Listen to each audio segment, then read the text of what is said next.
All right, 11:50 on the clock. Look, take a second and just really listen into this story. Imagine you're on a plane, 30,000 feet in the air, and both pilots are sleeping. A stunning new report from ETA Airways says two of its pilots were asleep during a flight from New York to Rome back in April. ABC's Faith Abube walks us through what all went down.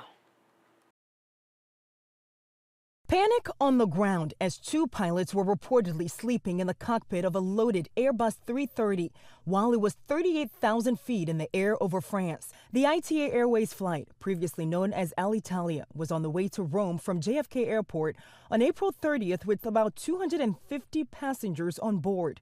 One pilot was on his designated sleeping break. The captain was supposed to be at the controls but also reportedly fell asleep. Officials say both pilots were unresponsive for about 10 minutes, while air traffic controllers and the airline tried multiple times to contact them. Fearing the worst, French authorities say they were preparing to scramble fighter jets to intercept the massive aircraft when the pilots finally woke up and resumed radio communication. An airliner at altitude is going to stay at altitude because it's under autopilot control.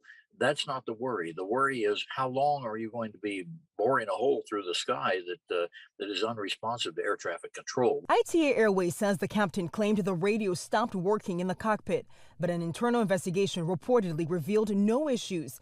The airline says the captain has now been fired for his behavior and the strong inconsistencies in his account of what happened during the flight.